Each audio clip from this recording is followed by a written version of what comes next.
காலையிலே நாம் கர்த்தருடைய வார்த்தைக்குள்ளே கடந்து போவோம்.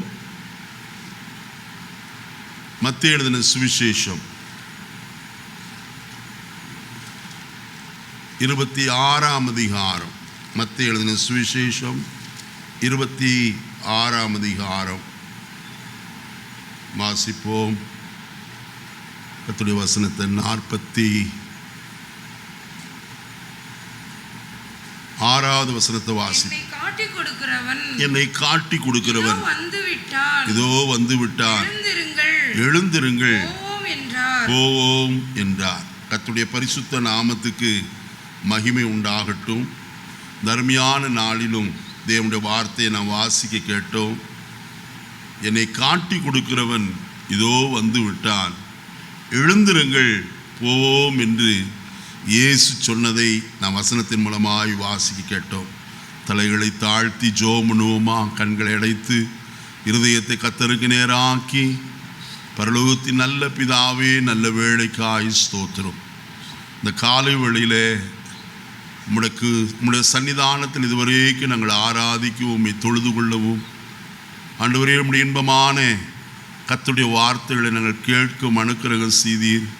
இப்பொழுதும் எங்களோடு தொடர்ந்து பேசும் ஆண்டவரே. நீர் எங்களுக்கென்று ஆயத்தம் பண்ணியிருக்கிற மன்னாவை நீர் பிட்டு எங்களுக்கு தந்து திருப்திப்படுத்தி இந்த இடத்தை விட்டு அனுப்பும்படியாய் ஜெபிக்கிறோம். அடியேனை முற்றிலுமாய் சிலுவையின் கீழ் மறைத்து கொள்ளும். உம்முடைய நாம மாத்திரம் உயர்த்தப்படும்படியாய் ஜெபிக்கிறேன். எல்லா துதியும் கனமும் மகிமையும் உமக்கு செலுத்துகிறோம். இரட்சகர் இயேசுவின் நாமத்தில் தாழ்மையோடு வேண்டிக் ஒரு நல்ல பிதாவே, ஆமென்.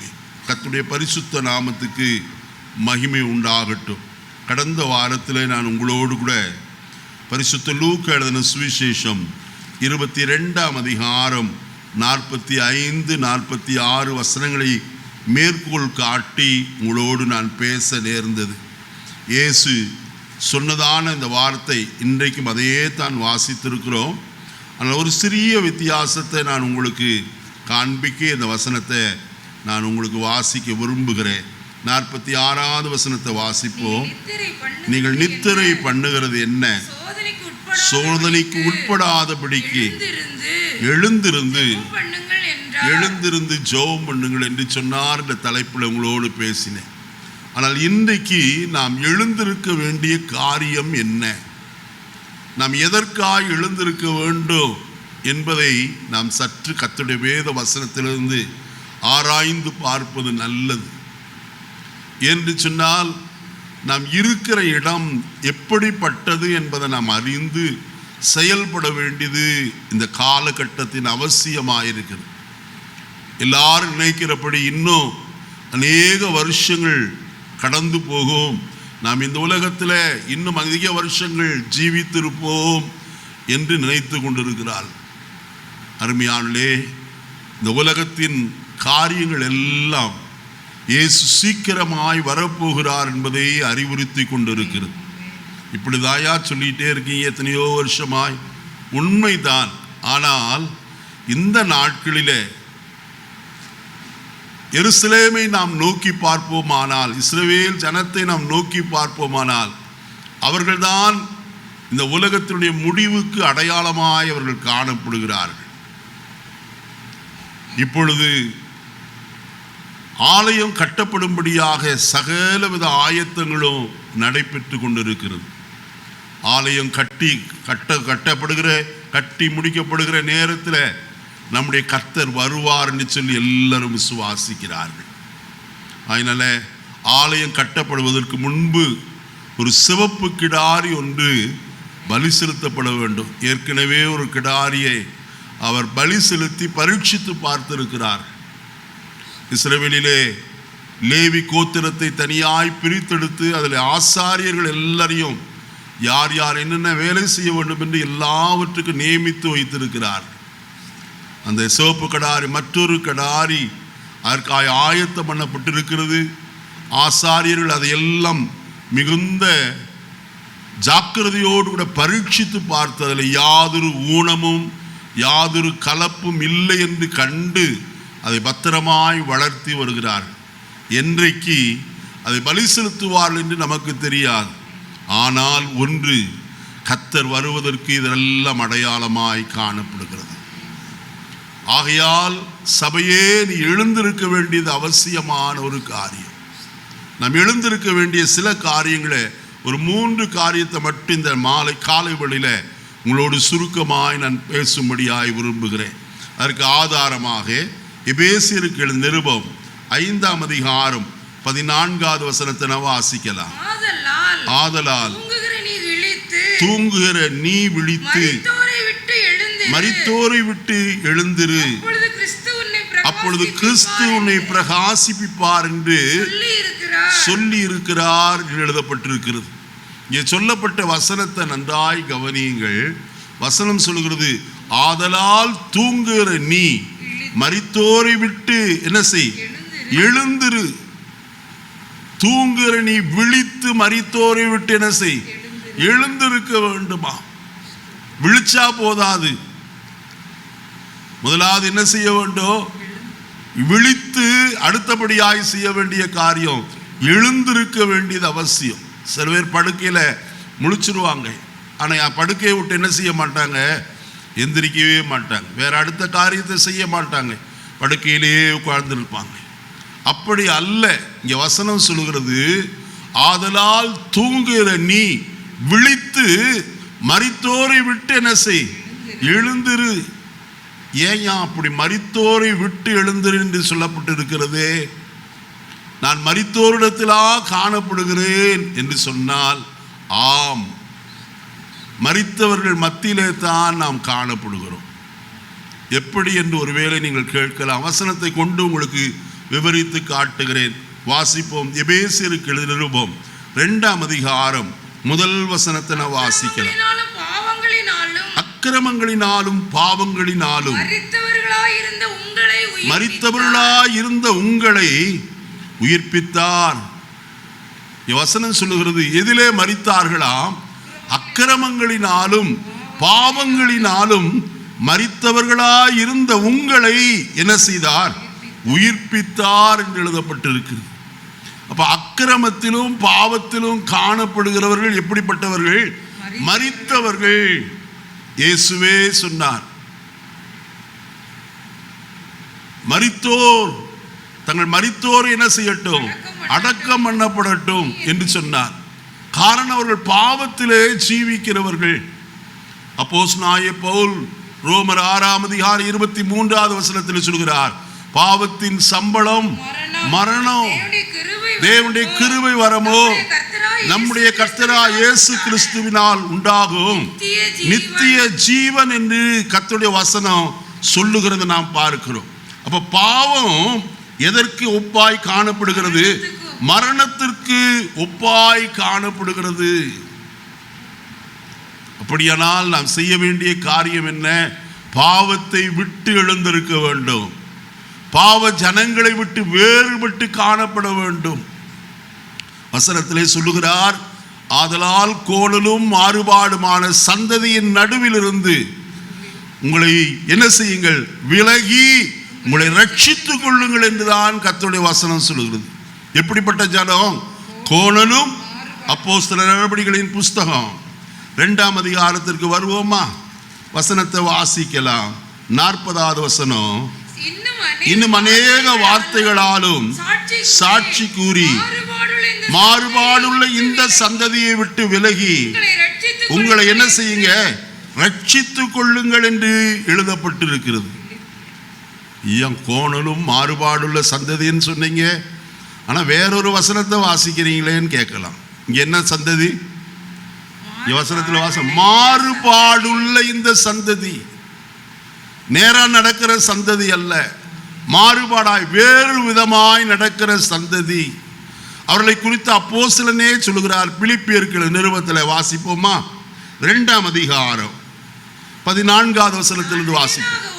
நான் வீணாக ஓடினதும் வீணாக பிரயாசப்பட்டதும் இல்லை என்கிற மகிழ்ச்சி கிறிஸ்துவின் நாளில் எனக்கு உண்டாயிருப்பதற்கு ஜீவ வசனத்தை பிடித்துக் கொண்டு உலகத்திலே சுடர்களை போல பிரகாசிக்கிற நீங்கள் கோணலும் மாறுபாடும் உள்ள இந்த சந்ததியின் நடுவிலே குற்றமற்றவர்களும் கபடற்றவர்களும் தேவனுடைய மாசற்ற பிள்ளைகளுமாய் இருக்கும்படிக்கு எல்லாவற்றையும் முறுமுறுப்பில்லாமலும் தர்க்கிப்பில்லாமலும் செய்யுங்கள்.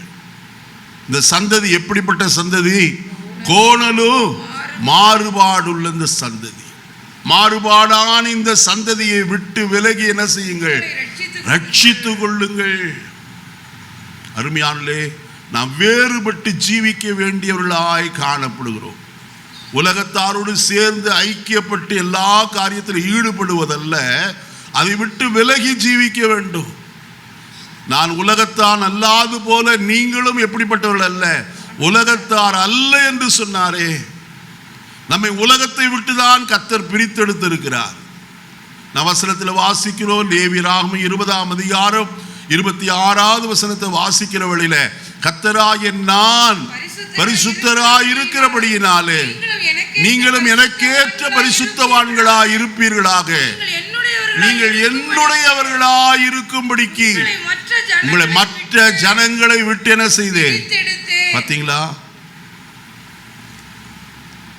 நீங்கள் என்னுடையவர்கள். யார் என்னுடையவர்கள் என்று சொன்னார்? உலகத்தை விட்டு வேறுபட்டு பரிசுத்தமாய் ஜீவிக்கிற ஒரு சந்ததி. மரித்தோராகிய பாவத்திலே ஜீவிக்கிறவர்களை விட்டு நாம் என்ன செய்ய வேண்டும்? வேறு பிரிக்க வேண்டும். அதற்குத்தான் கர்த்தர் நம்மை தெரிந்து கொண்டார். வேதத்தை சற்று வாசிப்போம். யோவான் எழுதின சுவிசேஷம் 15ஆம் அதிகாரம் 19வது வசனத்தை வாசிப்போமா? இல்ல, மேல வசனத்தை பாருங்க. மேல் வசனம் இல்லம்மா, மேல உங்க வலது கையில மேல பக்கம் மேல் வசனம் டாப். அதான், நீங்கள் என்னை தெரிந்து கொள்ளவில்லை, நான் உங்களை தெரிந்து கொண்டேன். பாத்தீங்களா? நன்றாய் கவனிங்க. நீங்கள் என்னை தெரிந்து கொள்ளவில்லை, நான் உங்களை தெரிந்து கொண்டேன். எதற்கு? நீங்கள் என் நாமத்தினாலே பிதாவை வேண்டிக் கொள்வது எதுவோ அதை அவர் உங்களுக்கு கொடுக்கத்தக்கதாக நீங்கள் போய் கனி கொடுக்கும்படிக்கோ, உங்கள் கனி நிலைத்திருக்கும்படிக்கோ. பார்த்தீங்களா? இங்க வசனம் தெளிவாய் சொல்லுகிறது.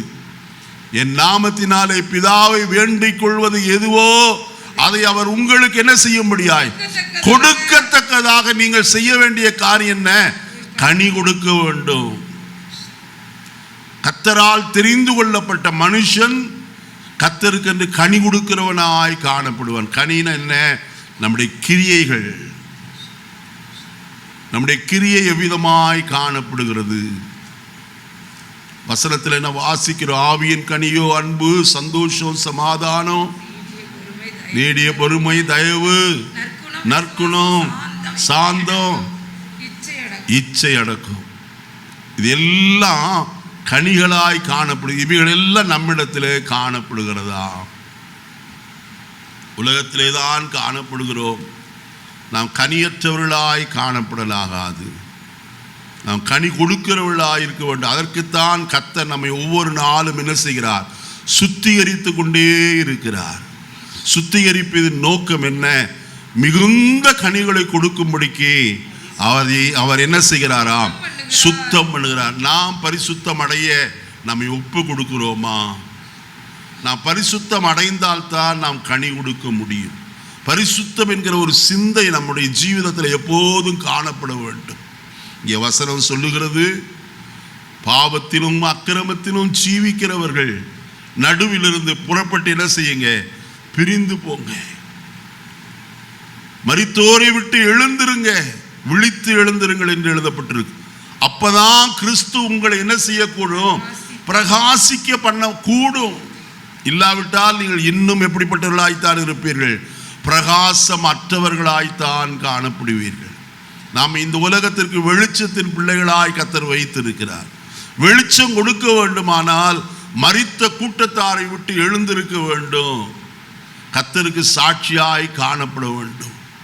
அங்கே வசனத்திலேயே எபேசியர் 2ஆம் அதிகாரத்திலேயே மற்றொரு வசனத்தை வாசிப்போமானால் 4-5 வசனங்களில், தேவனோ இரக்கத்தில் ஐஸ்வர்யம் உள்ளவராய் நம்மில் அன்பு கூர்ந்த தம்முடைய மிகுந்த அன்பினாலே அக்கிரமங்களினால் அக்கிரமங்களில் மரித்தவர்களாயிருந்த நம்மை கிறிஸ்துவுடனே கூட உயிர்ப்பித்தார். கிருபையினாலே என்ன செய்யப்பட்டீர்கள்? நம்ம வேற எதனாலும் ரட்சிக்கப்படலைங்க. நாம் ரட்சிக்கப்பட்டது எதினாலே? கிருபை. எல்லாம் கிருபை. தேவ கிருபை இல்லாவிட்டால் நாம் ரட்சிக்கப்பட்டிருக்க முடியாது. அவர் நம்மேல் வைத்த கிருபை பெரியது என்று எழுதப்பட்டிருக்கிறது. அந்த கிருபை தான் நம்மை பாவத்திலிருந்தும் அக்கிரமத்திலிருந்தும் என்ன செய்திருக்கிறது? ரட்சித்திருக்கிறது. ஆகையால் மறுபடியும் அந்த பாவத்தில் ஜீவிக்கிற ஜனத்தோடு கூட நம்முடைய ஐக்கியம் காணப்படலாகாது. அதை விட்டு வேறு பிரிந்து ஜீவிக்க வேண்டும். இரண்டாவது ஒரு காரியம் அதிலே சொல்லப்பட்டிருக்கிறது. ரோமருக்கு எழுதின நிருபம் 8ஆம் அதிகாரம் 6வது வசனத்தை வாசிப்போமா? மாம்ச சிந்தை மரணம், ஆவியின் சிந்தையோ ஜீவனும் சமாதானம். மாம்ச சிந்தை என்னவா இருக்கிறது? மரணம். மரித்தோரை விட்டு எழுந்திருக்கணும் என்றால் மாம்ச சிந்தை உள்ளவர்களை விட்டு விலக வேண்டும். சில பேர் பாருங்க, என்னதான் நல்ல ஜெபம் பண்றவங்களா இருந்தாலும், பாட்டு பாடுறவங்களா இருந்தாலும், ஆலயத்திற்கு அவர்களாக இருந்தாலும், இன்னும் அவருடைய சிந்தை எல்லாம் மாம்சத்துக்குரியதாய்த்தான் காணப்படுகிறது. உலகத்தின் சிந்தையினாலே நிறைந்திருக்கிறார்கள். இயேசு சொன்னாரே, மார்த்தாளை பார்த்து, நீ அநேக காரியங்களை குறித்து கவலைப்பட்டு என்ன செய்கிறாய்? கலங்குகிறாய். இன்னைக்கு அநேக கவலை நமக்கு. எப்படி நடக்கும்? எப்படி ஆகும்? இந்த காரியம் நடக்குமா? இது சித்தி வருமா என்றெல்லாம் யோசிக்கிறோம். இல்லை, மாம்சத்துக்குரிய சிந்தை நம்மை தேவனை விட்டு பிரிக்கிறதாய் காணப்படும். நம்முடைய சிந்தை கிறிஸ்து இயேசுவில் இருந்த சிந்தையே உங்களிலும் என்ன செய்ய கடவுது? இருக்க கடவுது. இது பெரிய கடன் பாரம். இந்த கடன் பாரம் நீங்குமா? கர்த்தரால் எல்லாம் ஆகும். ஒன்று செய்து பாருங்க, நன்றாய் ஸ்தோத்திரம் பண்ணி பாருங்க, கர்த்தர் செய்ய வல்லவர். உங்களுடைய கடன் பாரம் எவ்வளவு இருந்தாலும் எழுதி ஒரு பேப்பர்ல எழுதி வைத்து உங்களுடைய வேதாகமத்தில் வைத்து நல்ல ஸ்தோத்திரம் பண்ணுங்க. ஆண்டவரே, இந்த கடன் பாரத்தை அடைக்க எனக்கு உதவி செய்ய போறதற்காக உமக்கு ஸ்தோத்திரம். இதை 2 ஸ்தோத்திரம் இல்லை, ஸ்தோத்திரம் பண்ணிக்கொண்டே இருங்க. எது வரைக்கும்? பெற்றுக்கொள்ளும் வரைக்கும். கர்த்தர் அதற்குரிய வழிகளை உங்களுக்கு என்ன செய்வார்? திறந்து கொடுக்கிறவராய் காணப்படுவார். பிள்ளைகளுக்கு ஃபீஸ் கட்டணுமா? கர்த்தர் செய்ய வல்லவர். செய்வாரா? செய்ய மாட்டாரா? பாஸ்டர், அது உங்களுக்கு செய்வார், எனக்கு செய்ய மாட்டார். அல்ல. தேவன் பட்சபாதம் உள்ளவர் அல்ல. இந்த வாரம் முழுதும் என் வாழ்க்கையில் ஒரு வேதனையான வாரமாக இருந்தது. பஸ் என்ன சுகம் இல்லையா? வேறு என்ன காரியம்? வேறு ஒன்றும் இல்லை. ஞாயிற்றுக்கிழமை சாயங்காலம் தொடங்கின பிரச்சனை நேற்று வரைக்கும் அந்த பிரச்சனை வந்துட்டே இருந்துச்சு. ஒருத்தர் வந்தார் ஞாயிற்றுக்கிழமை, பாஸ்டர் உங்களை பார்க்கணும் பாஸ்டர். யார் இவருன்னு சொல்ல மாட்டேன், நம்ம சபையில் சேர்ந்தவங்க இல்லை. வந்தார், பாஸ்டர் உங்களை எப்போ பார்க்கலாம்? நான் சொன்ன சாயந்தரம் நான் ஒரு 5 மணிக்கு மேலே நான் இருப்பேன் வாங்க அப்படின்னு. பாஸ்டர் வருகிறேன்னு சொல்லி வந்தார். வந்து உட்கார்ந்து பேசிக்கொண்டே இருந்தார். பாஸ்டர் உங்களை எல்லாம் யூடியூப்பில் பார்க்குறேன், அதை பார்க்குறேன் எல்லாம் சொல்லிட்டார். அதுக்கு பிறகு சொன்னார், பாஸ்டர் நாங்கள் ஒரு இடத்த வாங்குகிறோம் ஆலயம் கட்டுறதுக்கு, 25 லட்சம் ரூபாய் எங்களுடைய சபையார் எல்லாரும் சேர்த்து கொடுக்குறேன்னு சொல்லிட்டாங்க. இன்னொரு 25 லட்சம் நீங்கள் கொடுங்க பாஸ்டர். என்னது? எல்லாரும் நினச்சிருக்காங்க நான் கார் வச்சுருக்கேன், இவ்வளோ பெரிய வீட்டில் குடியிருக்கிறேன் அப்படிங்கிறதுனால, இவ்வளோ பெரிய சர்ச் இருக்கிறதுனால நினச்சிக்கிறாங்க பெரிய ஆள் போல இருக்கு. நான் ஒரு பெரிய ஆள் அல்லவே அல்ல. ஒவ்வொரு நாளும் கர்த்தருடைய சமூகத்தில் உட்கார்ந்து என்னுடைய தேவைகளுக்காய் ஜெபித்து கொண்டே இருக்கிறேன். கர்த்தர் கிருபையாய் எனக்கு தருகிறார். எப்படி தருகிறார் எனக்கே தெரியாது. ஆனால் கர்த்தர் தந்து என்னை வெட்கப்படுத்துகிறதே இல்லை. சரி, அது போயிட்டு அவருக்கு சொல்லி அனுப்பி விட்டுட்டேன். அதுக்கு அடுத்த நாள் ஒருத்தர் வந்தார், பாஸ்டர் என் பிள்ளைக்கு ஃபீஸ் என் பேரன் பிள்ளைக்கு ஃபீஸ் கட்டணும் பாஸ்டர், ஸ்கூலில் 5000 ரூபா கன்செஷன் பண்ணுறேன், நாங்கள் மீதி ஃபீஸை நீங்கள் கொடுங்க பாஸ்டர்.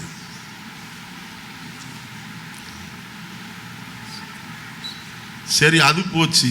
அதுக்கு பிறகு ஒரு சகோதரி வந்தாங்க, பாஸ்டர் என் பையனை கிருஷ்ணா காலேஜில் சேர்த்துருக்கேன், டிப்ளமோ அவனுக்கு ஃபீஸு 30,000 ரூபா, 5,000 ரூபா கட்டிட்டோம் பாஸ்டர், மீதி 25,000 ரூபா. வர்றதெல்லாம் 25 லட்சமும் 25,000 தான்.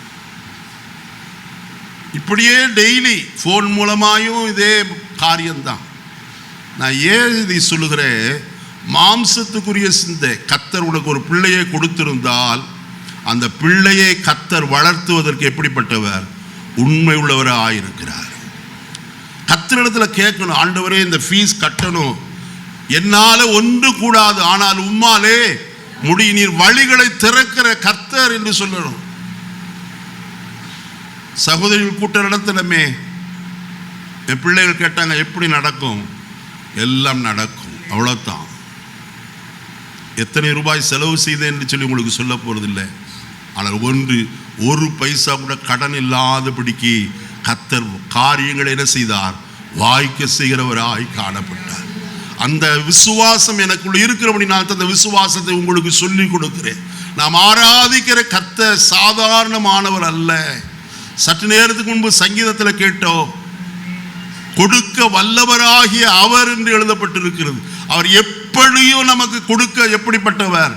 வல்லவராயிருக்கிறார். மாம்ச சிந்தை மரணமாயிருக்கிறது. மாம்ச சிந்தை உடையவர்கள் தேவனுக்கு எப்படி இருக்க மாட்டார்கள்? பிரியமாயிருக்கவே மாட்டார்கள். நம்முடைய சிந்தை கிறிஸ்துவின் சிந்தை காணப்பட வேண்டும். நமக்கு இருக்கிறது எவ்வளவோ அதை கர்த்தரிடத்தில் சொல்லணும். முதலாவது இயேசு தாம் செய்ய போகிறதை அவர் அறிந்திருந்து சீஷரிடத்தில் சொன்னார், நீங்களே இவர்களுக்கு என்ன செய்யுங்க? ஆகாரம் கொடுங்கன்னு சொல்லி சொன்னார். ஐயா, அவங்க சொன்ன வார்த்தை என்ன தெரியுமா? சூழ்நிலையை பார்த்தார்கள். இது வனாந்தரமான இடம், 200 பணத்துக்கு வாங்கினாலும் என்ன செய்ய முடியாது, இந்த கூட்டத்திற்கு கொடுத்து தீராதையா. ஆனால் அவருக்கு தெரியும், இந்த ஜன கூட்டத்தை நான் வெறுமையா என்ன செய்ய போவதில்லை, அனுப்ப போவதில்லை. இவர்களை நான் என்ன செய்ய போகிறேன்? போஷிக்க போகிறேன். உடனே அந்திரேயா சொன்னான், இங்கே ஒரு பையன் இருக்கிறான், அவரிடத்தில் 5 அப்பமும் 2 மீனும் என்ன செய்யப்பட்டிருக்கிறது? இருக்கிறது. அதை பிள்ளையாண்டான் உற்சாகமாய் கொடுத்தான். வாங்கி கொண்டு வந்து இயேசுவின் கரத்தில் வைத்தார்கள்.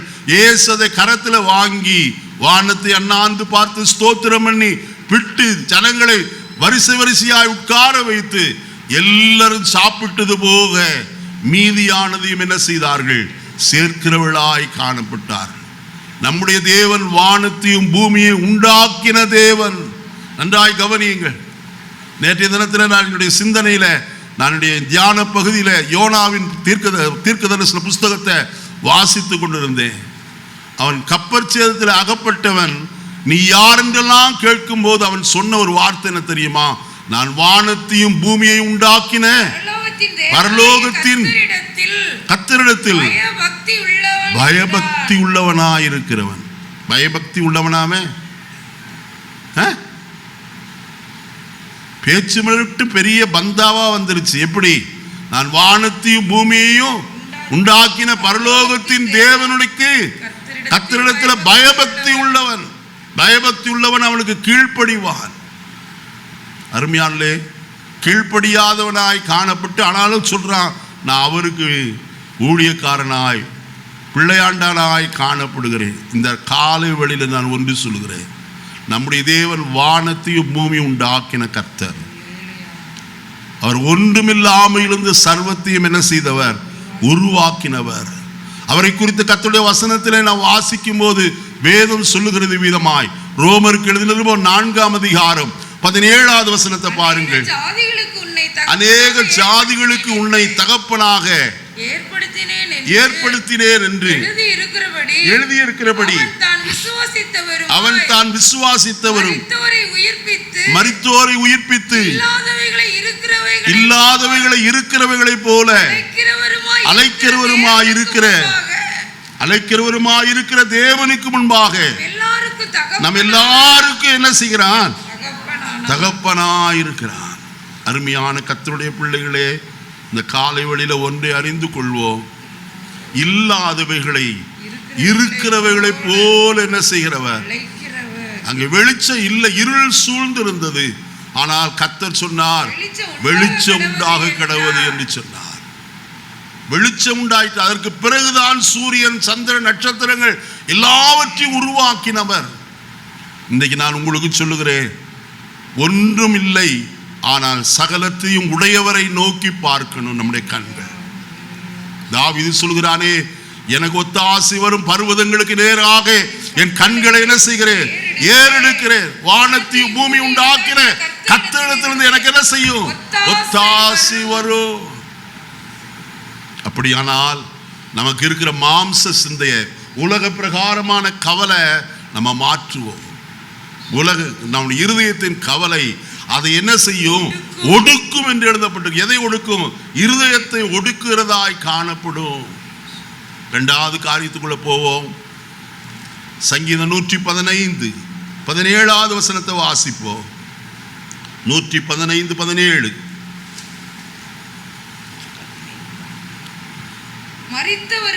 மரித்தவர்களும் மௌனத்தில் இறங்குகிற அனைவரும் கர்த்தரை துதியார்கள். நாமோ இது முதல் என்றென்றைக்கும் கர்த்தரை என்ன செய்வோம்? ஸ்தோத்தரிப்போம். வசனத்தில் சொல்லப்பட்டிருக்கிறது. மரித்தவர்களோ மௌனத்தில் இறங்குகிற அனைவரும் கர்த்தரை என்ன செய்ய மாட்டார்கள். அப்ப யார் மரித்தவர்கள்? துதிக்காமல் இருக்கிறவர்கள் மரித்தவர்கள். ஸ்தோத்திரம் பண்ணுங்கன்னா அப்படியே இருக்கிறது. எதுக்கு சும்மா சும்மா சொல்லிட்டு இருக்கணும் ஸ்தோத்திரம் ஸ்தோத்திரம்ட்டு? யார்கிட்டயாவது போய் ஒருத்தர் நன்மை செஞ்சா பார்க்குற நேரமெல்லாம் தேங்க்யூ பிரதர் தேங்க்யூ பிரதர்னு சொல்கிறோமா? அது மனுஷன், அவன் சலிச்சுக்குவான். ஆனால் கர்த்தர் அப்படிப்பட்டவர் அல்ல. நீங்கள் ஸ்தோத்திரம் பண்ண பண்ண அவருடைய சமூகம் உங்களுக்குள்ள என்ன செய்யும்? இறங்கி வரும். அது கிரியை செய்ய ஆரம்பிக்கும். மெய்யாகவே அற்புதத்தை நீங்கள் என்ன செய்வீர்கள்? காண்பீர்கள். கர்த்தரை எவ்வளவாய் நாம் துதிக்கிறோம். 30ஆம் சங்கீதம் 8வது வசனத்தை வாசிப்போமா? 30ஆம் சங்கீதம் 8வது வசனம். புழுதி உம்மை துதித்து உமது சத்தியத்தை என்ன செய்யுமோ? புழுதி துதிக்காதுங்க. சில பேர் சொல்றாங்க, நான் புழுதி ஆண்டவரே. அந்த வார்த்தையை விட்டுருங்க, புழுதிங்கிற வார்த்தையை. நன்றாய் நாம் சொல்ல வேண்டிய ஒரு வார்த்தை ஒன்று உண்டு. ஆண்டவரே, நான் உம்முடைய பிள்ளை என்கிற தைரியத்தோடு நான் கர்த்தரிடத்தில் அணுக வேண்டும். அதான் வசனம் சொல்லுகிறது. நாம் தைரியமாய் கிருபாசனத்தண்டைக்கு சேர கடவோம். அருமையான இப்பொழுது அமெரிக்க தேசத்துடைய அதிபராக இருக்கிற யாரு? டொனால்ட் ட்ரம்ப் அவர்கள். அவரோடு கூட அவருடைய பேர பையன் போயிட்டே இருக்கான். அவனுக்கு எதை குறித்து என்ன இல்லை? பயம் இல்லை. காரணம் என்ன? தன்னுடைய தாத்தா யாரா இருக்கிறார்? அதிபராக இருக்கிறார். அத்தனை போர் சேவர்கள் இருக்காங்க, கார்ட்ஸ் இருக்காங்க. ஆனால் எதை குறித்து அவனுக்கு என்ன இல்லை? பயமே இல்லை. நாம் ஏன் பயப்பட வேண்டும்? நம்முடைய தேவன் வானத்தையும் பூமியும் உண்டாக்கின சர்வ வல்லமையுள்ள தேவன். அவருடைய சமூகத்தில் போகிறதுக்கு ஆண்டவரே நாம் புழுதி புழுதின்னு சொல்லிட்டு இருக்க வேண்டிய அவசியம் இல்லை. நான் உம்முடைய பிள்ளை வந்திருக்கிற ஆண்டவரே, தைரியம். நான் பிள்ளை. நாம் பிள்ளைகளானால் நாம் யாராய் இருக்கிறோம்? சுதந்திரராய் காணப்படுகிறோம். நாம் சுதந்திரவாளிகள். கிறிஸ்துவின் ரத்தத்தினாலே கழுவப்பட்டவர்கள். அவருடைய சொந்த பிள்ளைகள் என்கிற அதிகாரத்தை நமக்கு கர்த்தர் கொடுத்திருக்கிறார். தைரியமாய் கர்த்தரிடத்தில் சேர்ந்து சொல்லணும், ஆண்டவரே, நான் உம்முடைய பிள்ளை வந்திருக்கிறேன், எனக்கு நன்மை செய்யும் ஆண்டவரே. தேவனுடைய வார்த்தை சொல்லுகிறது, புழுதியுமை துதித்து துதிக்குமா? உமது சத்தியத்தை என்ன செய்யுமா? அறிவிக்குமா? புழுதி துதிக்காது.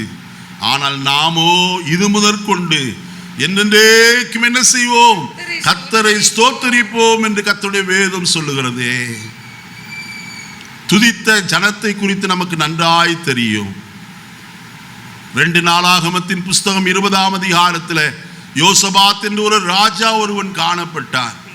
அவனை குறித்து கர்த்தருடைய வேதம் சொல்லுகிறது, அம்மோனியரும் மோவாபியரும் சேயீர் மலை தேசத்தார் ஆகிய 3 கூட்டத்தார் அவனுக்கு விரோதமாய் கடந்து வந்தார்கள். ஆண்டவரே, இந்த ஏராளமான ஜனத்திற்கு முன்பதாய் நிற்க எங்களுக்கு என்ன இல்லை? பலன் இல்லை ஆண்டவரே. நாங்கள் செய்ய வேண்டியது என்னதென்று நாங்கள் என்ன செய்யும் அறியவில்லை. ஆகையால் எங்கள் கண்கள் உண்மையே செய்கிறது. எத்தனை பேர் வந்திருக்காங்க தெரியலையா? அவ்வளோ பெரிய கூட்டம். ஆனா யோசபாத் சொல்லுகிறார், எங்களுடைய கண்கள் உண்மையே என்ன செய்கிறது? நோக்கி கொண்டிருக்கு. கர்த்தருடைய பிள்ளைகளை, உடைய பிரச்சனை எவ்வளவு பெருசா இருந்தாலும் நீ பார்க்க வேண்டியது மனுஷர் அல்ல, அவர்கள் இவர்களை அல்ல, கர்த்தரை நீ நோக்கி பார். அவர் உனக்கு சகாயம் செய்ய தீவிரித்து வருகிறவராய் காணப்படுகிறவர்.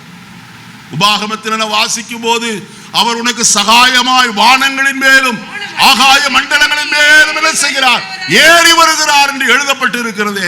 உனக்கு கிரியை செய்ய, உனக்காய் கொடுக்க, உடைய பிரச்சனைகளை தீர்க்க, உடைய சகல காரியங்களை மாற்ற அவரால் மாத்திரமே முடியும்.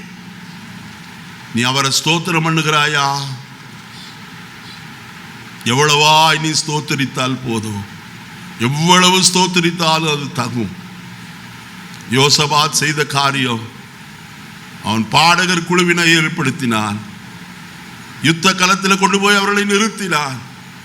அவர்கள் கர்த்தரை என்ன செய்தார்கள்? பாடி துதி செய்ய தொடங்கினார்கள். கர்த்தருடைய பிள்ளையே, நீ பாடி துதி செய்ய தொடங்கும் போதே கர்த்தர் கிரியை செய்ய ஆரம்பிப்பார். அதை விசுவாசி. அவர் எனக்கு செய்ய வல்லவர் என்று விசுவாசம் உனக்குள்ள இருக்குமானால் நிச்சயம் அதை செய்து முடிப்பார். இந்த காலை வேளையில சங்கீத பகுதியில கடைசி வசனத்தை வாசிக்க கேட்டோமே, கர்த்தர் எனக்காக யாவையும் செய்து முடிப்பார். சங்கீதம் 57 2வது வசனத்துல எனக்காக யாவையும் செய்து முடிக்க போகிறேன். தேவனாகிய உன்னதமான தேவனை என்ன செய்கிறேன்? நோக்கி நான் கூப்பிடுகிறேன். அவரை தான் நோக்கி கூப்பிடணும். பெரிய பட்ஜெட்டா? அதை பத்தி கவலையே வேண்டாம். எனது சுகவாழ்வு கர்த்தருடைய கரத்தில் இருக்கிறது. கொஞ்ச நேரத்துக்கு முன்பதாக தான் பாடினோம். உன் சுகவாழ்வு என்ன செய்யும்? சீக்கிரத்தில் துளிர்க்க போகிறதே. நாம் காண போகிறோம். அருமையானவர்களே, நம்முடைய வாழ்க்கை இந்த உலகத்தில் இருக்க வரைக்கும் கர்த்தரால் ஆசீர்வதிக்கப்படும். ஆனால் நம்முடைய நாட்டமும் சிந்தையும் அழிந்து போகிற இந்த உலகத்தின் பொருட்கள் மேல் அல்ல, கர்த்தருடைய ராஜ்யத்தின் மேலே எப்போதும் காணப்படணும். ஆபிரகாமுக்கு வெள்ளியும் பொன்னும் ஐஸ்வர்ய சம்மணனாயிருந்தாலும், மிகுந்த ஆஸ்தியுடையவனாய் காணப்பட்டாலும், பூமி தாங்கக்கூடாதாயிருந்தாலும், தேவன் தாமே கட்டி உண்டாக்கின அஸ்திபாரமுள்ள நகரத்திற்காக அவன் என்ன செய்திருந்தார்? எதிர்பார்த்து காத்திருந்தது போல நம்முடைய ஜீவிதமும் இந்த உலகத்தின் பொருட்கள் மேல, ஆஸ்தியின் மேல, சம்பத்தின் மேல அல்ல, கர்த்தர் பேர்ல காணப்படட்டும். துதிப்போம். பவுலும் சீலாவும் கட்டப்பட்டவர்களாய் சிறைச்சாலையிலே காணப்படுகிறார்கள். காயங்கள், வேதனைத்தான். ஆனால் அவர்கள் செய்த காரியத்தை கர்த்தருடைய வசனத்தில் என்ன வாசிக்கிறோம்? நடுராத்திரியிலே பவுலும் சீலாவும் என்ன செய்தார்களாம்? பாடி ஜெபம் பண்ணி பாடி துதி செய்ய தொடங்கினார்கள். அருமையானே, இந்த வசனத்துல இந்த வசனத்தை வாசிருமா? 16ஆம் அதிகாரம், அப்போஸ்தலர் நடபடிகளின் புஸ்தகம் 16ஆம் அதிகாரம் வாசிப்போம். கர்த்தருடைய வசனத்தை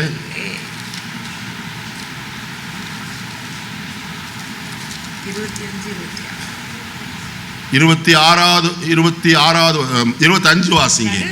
நடுராத்திரியில பவுலும் சீலாவும் ஜெபம் பண்ணி தேவனை என்ன செய்தார்கள்? ஜெபம் பண்ணது மட்டும் அல்லங்க, அவங்க என்ன செஞ்சாங்க? துதித்து பாட ஆரம்பித்தார்கள். சிறைச்சாலையின் அஸ்திபாரங்கள் என்ன செய்தது?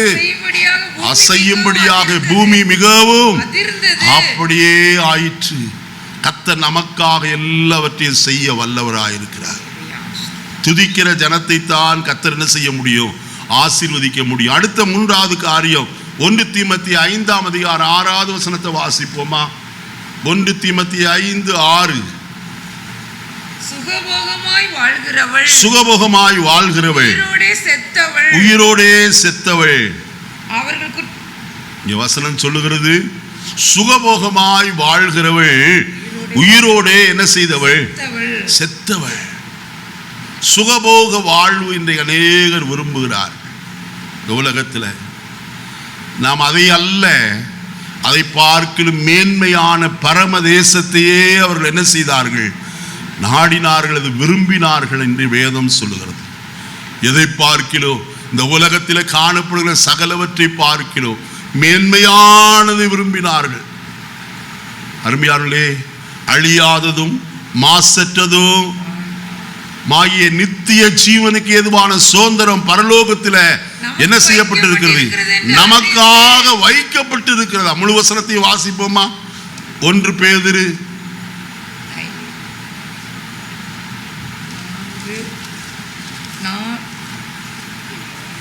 1 பேதுரு, நானே எடுத்து சொல்றேன், 1ஆம் அதிகாரம் 4வது வசனம். 1:4. அவர் இயேசு கிறிஸ்து 4வது வசனமா வாசிங்க. எழுந்ததினாலே அழியாததும் மாசற்றதும் வாடாதுமாய சுதந்திரத்திற்கு ஏதுவாக ஜீவனுள்ள நம்பிக்கை உண்டாகும்படி நம்முடைய மிகுந்த இரக்கத்தின்படியே நம்மை மறுபடியும் என்ன செய்திருக்கிறார்? ஜெனிப்பித்திருக்கிறார். ஆயத்தமாக்கப்பட்டிருக்கிற ரட்சிப்புக்கு ஏதுவாக விசுவாசத்தை கொண்டு தேவனுடைய பலத்தினாலே காக்கப்பட்டிருக்க உங்களுக்கு அந்த சுதந்திரம். அது எப்படிப்பட்ட சுதந்திரமாம்? சுதந்திரம் பரலோகத்தில் இருக்கிறது. எப்படிப்பட்ட சுதந்திரம்? எபிரேயர் 10ஆம் அதிகாரம் 34வது வசனத்தை வாசிப்போம். நான் கட்டப்பட்டிருக்கையில் நீங்கள் என்னை குறித்து பரிதபித்ததும் அன்றி பரலோகத்தில் அதிக மேன்மையும் நிலையுள்ளதுமான சுதந்திரம் உங்களுக்கு உண்டென்று அறிந்து உங்கள் ஆஸ்திகளையும் சந்தோஷமாய் கொள்ளையிட கொடுத்தீர்கள். அப்ப நம்ம சுதந்திரம் எங்க இருக்கு? இங்க சுதந்திரத்தை நம்ம சேர்த்து வைக்க வேண்டியதில்லை. இங்கே கல்லனும் இருக்கான், திருடனும் இருக்கிறான், திருடி கொண்டு போவான். பூச்சியும் என்ன செய்யும்? அரித்து போடும். ஆகையினால் இந்த உலகத்தில் அல்ல, நாம் சேர்க்க வேண்டியது எங்கே? பரலோகத்தில் நம்முடைய சுதந்திரத்தை சேர்த்து வைக்க வேண்டும். அருமையானே, சுகபோகமாய் வாழ்கிற அனுபவம் நமக்கு வேண்டாம். அன்றன்றைக்கு கத்த நமக்கு தந்தால், உண்ணவும் உடுக்கவும் நமக்கு இருந்தால் அதுவே போதும் என்று இருக்க கூடாது. போதும் என்கிற மனதுடனே கூடிய தெய்வ பக்தியே மிகுந்த ஆதாயம் என்று கர்த்தருடைய வேதம் சொல்லுகிறது. அருமையானே, நீங்க யாக்கோபின் நிருபம் 5ஆம் அதிகாரம் 1 வசனத்திலிருந்து வாசித்தா தெரியும் அந்த வார்த்தைகளை. கேளுங்கள், உங்கள் மேல் ஒரு நிர்பந்தங்களின் நிமித்தம் அலறி அழுங்கள். ஐஸ்வரியவான்களே கேளுங்கள், உங்கள் நிமித்தம் வரும் நிர்பந்தங்களை நிமித்தம் அலறி அழுங்கள். உங்கள் ஐஸ்வர்யம் அழிந்து உங்கள் வஸ்திரங்கள் பொட்டரித்து போயின. துருப்பிடித்தது. அவைகளில் துரு உங்களுக்கு விரோதமாக சாட்சியாயிருந்து அக்கினியை போல உங்கள் மாம்சத்தை தின்னும். கடைசி நாட்களிலே பொக்கிஷத்தை சேர்த்தீர்கள். இதோ உங்கள் வயல்களை அறுத்த வேலைக்காரனுடைய கூலி உங்களால் அநியாயமாய் பிடிக்கப்பட்டு கூக்குரல் இடுகிறது. அறுத்தவர்களுடைய கூக்குரல் சேனைகளுடைய கர்த்தரின் செவிகளில் பட்டது. பூமியிலே நீங்கள் சம்பரமமாய் வாழ்ந்து சுகபோகத்தில் உழந்தீர்கள். கொளுத்தவைகளை அடிக்கும் நாளில் நடக்கிறது போல உங்கள் இருதயங்களை என்ன செய்தீர்கள்? நீங்க சுகபோகமாய் வாழ்ந்தீங்க. அதோட ரிசல்ட் என்ன? முதல் வசனம் தான். முதல் வசனம் என்ன சொல்லுது? உங்கள் நிர்பந்தங்களை நிமித்தம் அலறி ஐஸ்வரியவான்களே கேளுங்கள், உங்கள் மேல் வரும் நிர்பந்தங்களை நிமித்தம் அலறி அழுங்கள். அதனால ஜாக்கிரதையா இருப்போம். வேதாகமத்தில் இயேசு ஒரு ஓமையை சொன்னார். லூக்கா எழுதின சுவிசேஷம் 16ஆம் அதிகாரத்தில். அதில் எனக்கு பிடித்த ஒரு வசனம், வார்த்தை 19வது வசனம், 16-19. ஒரு மனுஷன் இருந்தான், அவன் ரத்தாம்பரமும் விலையேறப்பட்ட வஸ்திரமும் தரித்து அனுதினமும் சம்பரமாய் வாழ்ந்தான். டெய்லி சம்பரமான வாழ்க்கை. முடிவு என்ன? 25வது வசனம். அதற்கு ஆபிரகாம், மகனே, நீ பூமியில் உயிரோடு இருக்கும் காலத்தில் என்ன செய்தாய்? நீ நன்மைகளை அனுபவித்தாய். யோசிப்பாருங்க, எங்க இருந்து கூப்பிடுறா? நரகத்திலே இருந்து, தாழ்ந்த பாதாளத்திலிருந்து மேலே பார்க்கிறான். ஆபிரகாமுடைய மடியிலே தன் வீட்டுக்கு முன்னாடி உட்கார்ந்து கொண்டிருந்த அந்த பருக்கள் நிறைந்த லாசரு அங்கே காணப்படுகிறான். அவர் அவனை பார்த்து, ஆபிரகாமை பார்த்து சொன்ன வார்த்தைகள் எல்லாம் நான் அப்படியே விட்டுறேன். அங்கே ஆபிரகாம் சொன்ன வார்த்தை, நீ உயிரோடு இருக்கும் காலத்தில் இந்த உலகத்தில் என்ன செய்தாய்? நன்மைகள் எல்லாம் அனுபவித்தாய். இவனோ என்ன செய்தான்? தீமைகளை அனுபவித்தான். ஆகையால் இப்பொழுது தேற்றப்படுகிறான். நீயோ என்ன செய்கிறாய்? வேதனைப்படுகிறாயே. நம்முடைய வாழ்க்கையில் அது வேண்டாம். ஐஸ்வர்யம் பெருகினால் அதன் இருதயத்தை அதன் மேல் என்ன செய்யாதே, வையாதே. கிறிஸ்துவின் மேல் மாத்திரம், நமக்கு கிடைத்தது பொருட்கள் மேல் அல்ல, கொடுத்தவர் மேல மாத்திரம் நம்முடைய விசுவாசத்தை வைப்போம். நீ இரண்டாவது காரியத்துக்குள்ள போவோம். யோசுவாவின் புஸ்தகம் 7ஆம் அதிகாரம். சற்று வேகமாய் யோசுவாவின் புஸ்தகம் 7ஆம் அதிகாரம் 10ஆம் வசனம் 13வது வசனத்தை வாசிப்போம். அப்பொழுது கர்த்தர் யோசுவாவை நோக்கி, எழுந்திரு, நீ இப்படி முகங்குப்புற விழுந்து கிடக்கிறது என்ன? எழுந்திரு, ஜனங்களை பரிசுத்தம் பண்ணி சொல்ல வேண்டியது என்னவென்றால், நாளைய தினத்துக்கு உங்களை பரிசுத்தம் பண்ணி கொள்ளுங்கள். இஸ்ரவேலரே, சாபத்தீடானது உங்கள் நடுவே இருக்கிறது. நீங்கள் சாபத்தீடானது உங்கள் நடுவில் இருந்து விலக்காது இருக்கும் மட்டும் நீங்கள் உங்கள் சத்துருக்களுக்கு முன்பாக நிற்க கூடாது என்று இஸ்ரவேலின் தேவனாகிய கர்த்தர் சொல்லுகிறார். நன்றாய் கவனிக்கணும். இஸ்ரவேலர்கள் இப்பொழுது வாக்குத்தத்த நாடாகிய கானானுக்கு நேராய் பிரயாணப்பட்டு வந்து கொண்டிருக்கிறார்கள். அவர்கள் யோர்தானை கடந்தாயிற்று,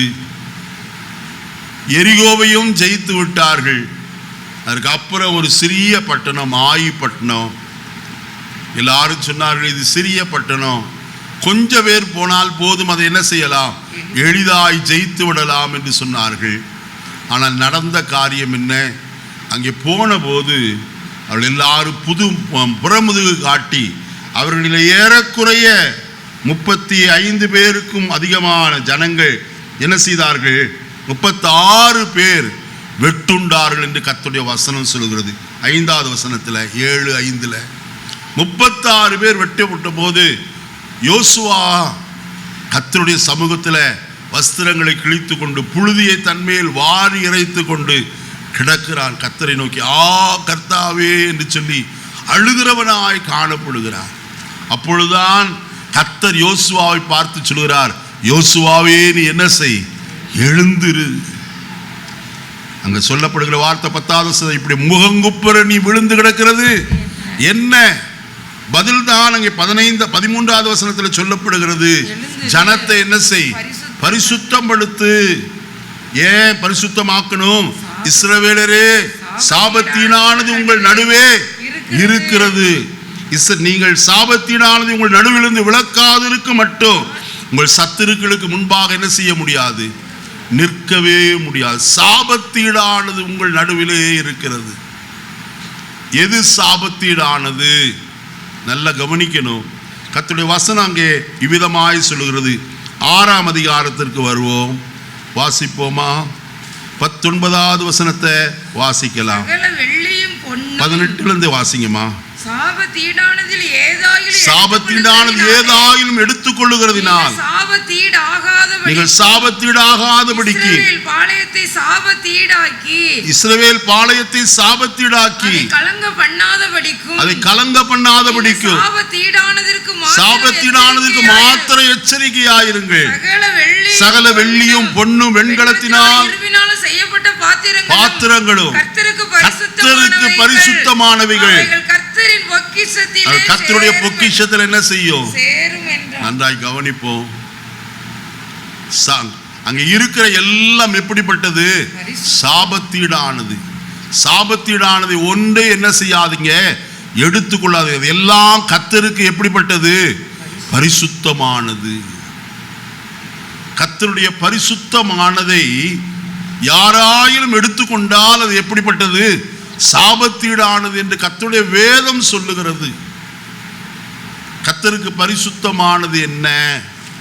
அருமையானவர்களே, பரிசுத்தமானதை நாம் எடுத்துக்கொள்கிறோமா? தேவனுடைய வசனம் இவ்விதமாய் சொல்லப்படுகிறத நாம் பார்க்கலாம். வசனத்தை வாசிப்போமா?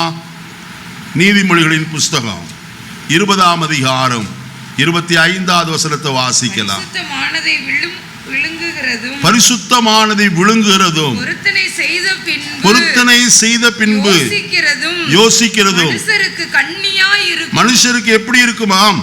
கண்ணியாயிருக்கும் என்று எழுதப்பட்டிருக்கிறத நான் வாசிக்கிறோம்.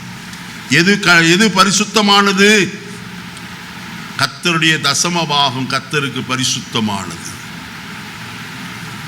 தசம பாகத்திலே கர்த்தர் நம்முடைய சம்பாத்தியத்தில் 10ல் 1 தசம பாகத்தை கர்த்தர் கேட்கிறார். அது எப்படிப்பட்டது? பரிசுத்தமானது.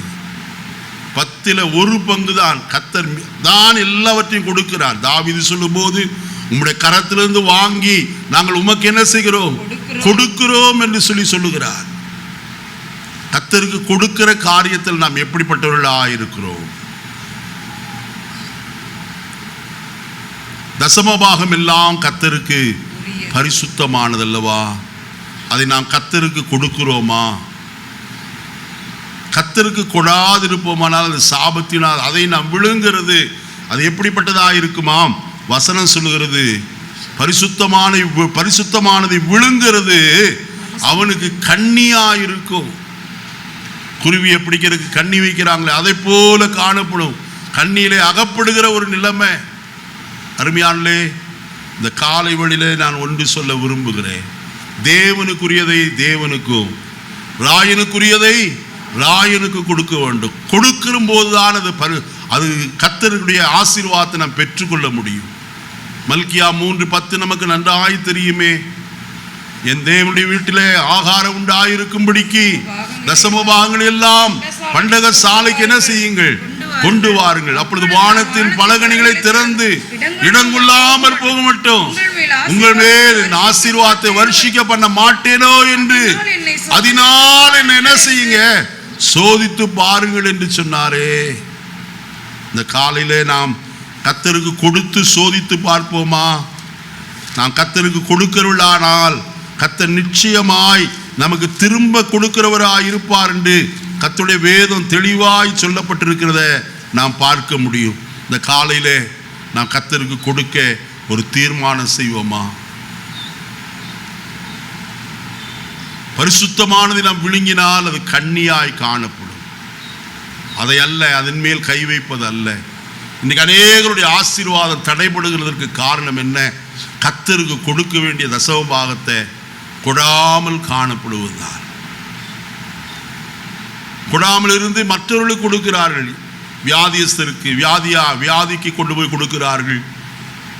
இன்னும் எத்தனையோ வீணான செலவுகள் வருகிறது. கர்த்தர் எல்லாவற்றுக்கும் நம்மை விலக்கி காக்க வேண்டுமானால் கர்த்தருக்கு உரியதை கர்த்தருக்கு தர வேண்டும். ஒரு சிலருக்கு சிந்தை வரும், பாஸ்டருக்கு கொடுத்தா பாஸ்டர் பெரிய பணக்காரன் அல்ல. அப்படிப்பட்ட சிந்தை இருந்து கொடுக்கவே வேண்டாம். நான் கொடுக்கிறது யாருக்கு? கர்த்தருக்கு கொடுக்கிறேன். என் தேவனுடைய கரத்தில் நான் வாங்கினேன், அதை நான் கர்த்தருக்கு கொடுக்கிறேன். அதை திரும்ப எனக்கு என்ன செய்வார்? அவர் தருவார் என்கிற சிந்தையோடு நாம் செய்வோமானால் நிச்சயம் அதை ஆசீர்வதிக்கப்படும். இங்கே கர்த்தருடைய வசனத்தில் வாசித்தோம், யோசுவாவை பார்த்து எழுந்திரு என்று சொன்னார். எழுந்திருந்தால் கடைசியாக கர்த்தர் அடையாளம் காட்டினார். ஆகானை கல்லெறிந்து என்ன செய்தார்கள்? கொன்று போட்டார் என்று கர்த்தருடைய வசனத்திலே நான் வாசிக்கிறோம். 3வது காரியத்துக்குள்ளே நான் கடந்து போய் முடிக்க விரும்புகிறேன். வாசிப்போம். 1 ராஜாக்களின் புஸ்தகம் 17ஆம் அதிகாரம் 8-9 வசனங்களை வாசிப்போம். அப்பொழுது கர்த்தருடைய வார்த்தை அவனுக்கு உண்டாகி அவர் நீ எழுந்து சீதோனுக்கு அடுத்த சாரிபாத்துக்கு போய் அங்கே தங்கியிரு, உன்னை பராமரிக்கும்படி அங்கே இருக்கிற ஒரு விதவைக்கு என்ன செய்திருக்கிறேன்? கட்டளையிட்டு இருக்கிறேன். உடனே எலியா என்ன செய்தான்? எழுந்து புறப்பட்டு போனார். பஞ்சகாலம் முடியும் வரைக்கும் கர்த்தர் அவனை மட்டுமல்ல, அந்த விதவையும் குமாரனையும் என்ன செய்தார்? கர்த்தர் போஷிக்கிறவராய் காணப்பட்டார். ஒரு மனுஷனுடைய கீழ்ப்படிதல் பரிபூர்ண ஆசீர்வாதத்தை நமக்கு கொண்டு வரும். இந்த எலியாவுடைய வாழ்க்கையில பல முறை அவன் கர்த்தருக்கு கீழ்ப்படிந்தான். இன்னொரு காரியத்தை நான் சொல்லி நிறைவு செய்கிறேன். வாசிப்போம். 19ஆம் அதிகாரம் 5-7 வசனங்களை வாசிப்போம். சூரிய செடியின் கீழ் படுத்துக்கொண்டு நித்திரை பண்ணினான். அப்பொழுது ஒரு தூதன் அவனை தட்டி எழுப்பி எழுந்திருந்து போஜனம் பண்ணு என்றான். கர்த்தருடைய தூதன் திரும்ப இரண்டாம் தரம் வந்து அவனை தட்டி எழுப்பி எழுந்திருந்து போஜனம் பண்ணு, நீ பண்ண வேண்டிய பிரயாணம் வெகு தூரம் என்றான். இந்த வசனத்தில் என்ன வாசிக்கிறோம்? அவன் எழுந்து என்ன செய்தான்? புறப்பட்டு போனான் என்று சொல்லி 7வது வசனத்தில் வாசிக்கிறோம். மறுபடியும் அவனை தட்டி எழுப்பினான். அவன் புறப்பட்டு என்ன செய்தான்? எழுந்திருந்து புறப்பட்டு போகிறவனாய் எது வரைக்கும் போனானா? 40 நாள் இரவும் பகலும் ஒரே பெண்ணும் தேவ பர்வத வரைக்கும் அவன் நடந்து போகிறவனாய் காணப்பட்டான். அருமையானே, இன்றைக்கு நாம் அநேகர் செய்கிற காரியம் தெரியுமா? தேவன் நமக்கு வைத்திருக்கிற ஆசீர்வாதம் நம்முடைய கண்களுக்கு தெரியவில்லை. ஆனால் எழுந்திருந்து செல்ல நாம் பிரயாசப்படுகிறோம். கிடைக்குமா? கிடைக்காதா? பிரயாசப்பட்டால் ஒழிய நமக்கு கர்த்தர் எதையும் கொடுக்கவே மாட்டார். வீட்டில் உட்கார்ந்துட்டு இருந்தால் நமக்கு கிடைக்காது. அதற்காக பிரயாசப்பட வேண்டும். ஜெபம் பண்ணணும், உபவாசிக்க வேண்டும், கர்த்தருடைய முகத்தை தேட வேண்டும். அதற்காக என்ன செய்ய வேண்டுமோ அது எல்லாம் செய்யணும். அப்போதான் கர்த்தர் எல்லா காரியத்தையும் என்ன செய்வார்? வாய்க்க செய்கிறவராய் காணப்படுவார்.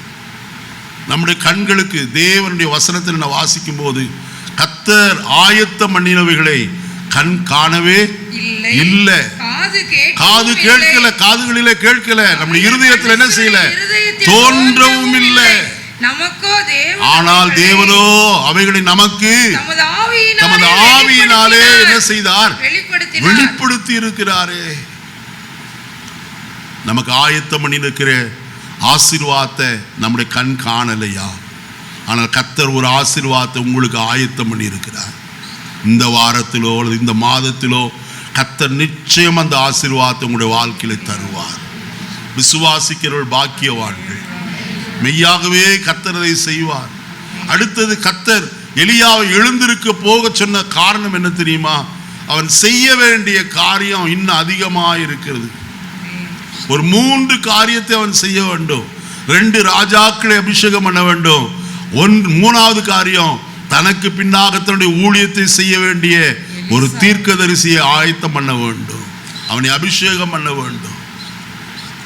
அருமையானே, உங்களுக்கு கொடுக்கப்பட்டிருக்கிற பொறுப்பை நீங்கள் தான் செய்ய வேண்டும். வேறு யாரும் செய்ய முடியாது.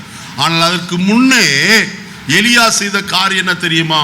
போதும் ஆண்டவரே, நான் என் பிதாக்களை பார்க்கிற நல்லவன் அல்ல, என்னை என்ன செய்யும்? எடுத்துக்கொள்ளோ. இன்னைக்கு அநேகருடைய ஜெபம் தான், பிரச்சனையா வியாதியினுடைய வேதனை அதிகமாகும் போது ஆண்டவரே என்னை எடுத்துக்கொள்ளோ அல்ல. அந்த ஜெபத்தை கர்த்தர் ஒரு நாளும் கேட்கிறவரே அல்ல. எடுத்துரு ஆண்டவரே, போதும் ஆண்டவரே. கர்த்தர் சுகமாக்க வல்லவர் என்று சொல்லி அந்த விசுவாசம் அதோடு கூட போய்விட்டது. அவிசுவாசம் தான் நம்முடைய வாழ்க்கையில மேலோங்கி வருகிறது. போதும், அந்த அவிசுவாசத்தின் வார்த்தைகளை களைந்து போடுவோம். கர்த்தர் எனக்காக யாவற்றையும் செய்ய வல்லவராயிருக்கிறார். நாம் நினைக்கிறதற்கும் வேண்டிக் கொள்கிறதற்கும் மிகவும் அதிகமாய் கிரியை செய்கிற நம்முடைய வல்லவராகிய கர்த்தர் அவர் என்று வேதம் சொல்லுகிறது. இந்த காலையிலே என்னை கேட்கிற கர்த்தருடைய பிள்ளைகளே, தேவ சித்தத்திற்கு விரோதமாய் நம்முடைய ஜெபம் ஒரு காலம் அமைய வேண்டாம். உங்களுக்காக ஒரு பெரிய காரியத்தை கர்த்தர் ஆயத்தம் பண்ணியிருக்கார். உங்களை கொண்டு நிறைவேற்ற வேண்டிய ஊழியம் உங்களை கொண்டுதான் நிறைவேற்ற முடியும். யாருக்கு தெரியும்? எத்தனை பேரை கர்த்தர் அன்றைக்கு வழி நடத்த கர்த்தர் உங்களை தெரிந்து கொண்டார் என்று உங்களுக்கு தெரியுமா? அது நமக்கு தெரியல. ஆனால் எழுந்து செயல்படுவோமானால் கர்த்தர் மெய்யாகவே கிரியை செய்ய போதுமானவராயிருக்கிறார். எலியா ஒரு பெரிய காரியத்தை செய்தான். இவன் நினைத்தான், செத்தா இங்கே சூறை செடி அடியிலே என்ன செய்யலாம், இந்த கெபிக்குள்ளேயே செத்து போயிட்ட நல்லது என்று சொல்லி ஆனால் தேவன் அவனுக்கு என்று ஒரு பெரிய காரியத்தை ஆயத்தம் பண்ணி இருந்தார். என்ன காரியம்? யோர்தானை கடந்தார்கள். கடந்த போது ஒரு பெரிய சுழல் காற்று வந்து எலியாவை என்ன செய்தது? மேலே எடுத்து கொண்டது. உயிரோடு கூட பரலோகத்திற்கு எடுத்துக்கொள்ளப்பட்ட ஒரு தீர்க்கதரிசி உண்டானால் அது எலியா மட்டும். எவ்வளவு மகிமையாய் கர்த்தருடைய ராஜ்யத்திற்கு கடந்து போய் சேர்ந்தார். இன்னைக்கு கர்த்தருடைய சித்தம் நம்முடைய வாழ்க்கையில நிறைவேற வேண்டும். நான் ஒன்று சொல்லுகிறேன், எலியா தீர்க்கதரிசிகளுக்கு நிழலாட்டமாய் காணப்படுகிறவன். மோசே நியாயப்பிரமாணத்திற்கு நிழலாட்டமாய் காணப்படுகிறவன். நியாயப்பிரமாணத்தின் காலத்தில் மரித்தவர்கள் ஆயிருந்தாலும், இந்த கிருபையின் காலத்தில் மரித்தவர்கள் ஆயிருந்தாலும், கர்த்தர் நம்மை உயிரோடு கூட நம்முடைய ராஜ்யத்தில் கொண்டு போய் சேர்க்க என்ன செய்கிறார்? விரும்புகிறவராக இருக்கிறார். நமக்கு முன்னே மரித்தவர்கள் அவர்கள் எல்லாரும் பாக்கியவான்கள். ஆனால் ஒன்று, நாம் தேவனுடைய வருகைக்கு எதிர்நோக்கி அப்போஸ்தலனாகிய பவுல் சொல்லும்போது, அவர் வரும்போது நாமும் என்ன செய்யப்படுவோம்? ஆகாயத்தில் எடுத்துக்கொள்ளப்பட்ட இவ்விதமாக எப்பொழுதும் கர்த்தருடனே கூட இருப்போம் என்று சொன்னாரே, அந்த ஸ்லாக்கியத்தை வாஞ்சிப்போம். நம்முடைய எண்ணம் மிக உயர்ந்ததாய் காணப்படட்டும். காலத்துக்கு முன்னே சாவு விரும்ப வேண்டாம். நம்முடைய ஆயுசு நாட்கள் இன்னதென்று நாம் அறியோம். நம்முடைய காலங்கள் யாருடைய கரத்தில் இருக்குது? கர்த்தருடைய கரத்திலே காணப்படுகிறது. அதற்கு முன்னே நாம் ஏன் சொல்ல வேண்டும்? ஆண்டவரே போது ஐயா, என்னை எடுத்துக்கொள்ளும். நான் என் பிதாக்களை பார்க்க நல்லவன் ஒருவன் நான் இல்லை, நான் ஒருவன் மாத்திரம் மீந்திருக்கிறேன் என்று சொன்னார். ஆனால் கர்த்தருடைய பதில் என்ன தெரியுமா? பாகாலுக்கு முன்பாக முழங்கால் படியிடாதே 7000 பேரை நான் என்ன செய்திருக்கிறேன்? மீதியாய் வைத்திருக்கிறேன். ஒரு கூட்டம் இருக்குது ஐயா, உங்களோடு கூட சேர்ந்து நிற்க ஒரு கூட்டத்தை கர்த்தர் என்ன செய்திருக்கிறார்? ஆயத்தம் பண்ணி இருக்கிறார். நான் கர்த்தருடைய வருகைக்கு உயிரோடு கூட எடுத்துக்கொள்ளப்படுவதற்கு நம்மை கர்த்தர் ஆயத்தப்படுத்துகிறார். அந்த ஆயத்தப்படுத்துகிற இடம்தான் தேவனுடைய சபை. சபையில வைத்து கர்த்தர் நம்மை பரிசுத்தப்படுத்துகிறார், மறுரூபமாக்க விரும்புகிறார். நாம் கிறிஸ்துவின் சாயலை அடைய வேண்டுமே. அதற்காக நம்மை ஆயத்தப்படுத்துவோமா? நம்மை கர்த்தருடைய கரத்தில் ஒப்பு கொடுப்போமா? நாம் எல்லாரும் தலைகளை தாழ்த்தி கர்த்தரை நோக்கி பார்ப்போம். நாம் எல்லாரும் எழுந்திருப்போமா? மகா இரக்கமும் சிநேகமும் இந்த பரலோகத்தின் நல்ல பிதாவே, இந்த நல்ல வேளைக்காய் தம்மை நன்றி நிறைந்த இதயத்தோடு நாங்கள் ஸ்தோத்திரிக்கிறோம். இந்த காலையில் எங்களோடு பேசின நல்ல வார்த்தைகளுக்காய் நாங்கள் துதிக்கிறோம். ஆண்டவரே, நாதா, மரித்தோரை விட்டு எழுந்திருக்க வேண்டும் என்று சொல்லி யாரெல்லாம் மரித்தவர்கள் என்று நாங்கள் கேட்டோம். அதே போல கர்த்தாவே ஸ்தோத்திரம், யோசுவாவை பார்த்து எழுந்து என்று சொன்னீர். காரணம், இஸ்ரவேலின் பாளையம் தீட்டுப்பட்டு போயிற்று. தோல்வியை கண்டு கொண்டதினாலே மனம் நொடிந்து போய் விழுந்து கிடந்த யோசுவாவை எழுந்திருக்க செய்து, ஆண்டவரே, பாளையத்தில் குற்றவாளி கண்டுபிடிக்கும்படியாய் நிற்கிறியே செய்தீர். ஆண்டவரே, இந்த காலை வேளையில எங்களுடைய ஜீவிதத்தில் ஏதாயிலும் குற்றங்கள் குறைவுகள் உண்டானால் கர்த்தர் மன்னித்து, ஆண்டவரே, வாக்குத்தத்தின் தேசத்துக்குள்ள பிரவேசிப்பதற்கு யாதொரு தடையில்லாதபடிக்கு நாங்கள் ஜீவிக்க எங்களுக்கு உதவி செய்யும்படியாய் ஜெபிக்கிறோம். அப்படியே கர்த்தாவே ஸ்தோத்திரம், எலியாவை போல நாங்கள் மரணத்தை விரும்புகிறவர்களாய் அல்ல. ஆண்டவரே, உம்மோடு கூட நீர் வரும்போது உம்மோடு ராஜ்யத்தில் பிரவேசிப்பதற்கு எங்களுக்கு அனுக்கிரகம் செய்வீராக. தோல்வியின் வார்த்தைகள் அல்ல, அவிசுவாசமான வார்த்தைகள் அல்ல எங்களுடைய வாயிலிருந்து புறப்பட வேண்டியது. விசுவாசத்தின் வார்த்தைகளை அறிக்கையிட்டு நன்மையை பெற்றுக்கொள்ள எங்களுக்கு உதவி செய்வீராக. கிருபை சூழ்ந்திருக்கட்டும். ஆசீர்வதியும். இயேசுவின் நாமத்தில் பிதாவே, ஆமென்.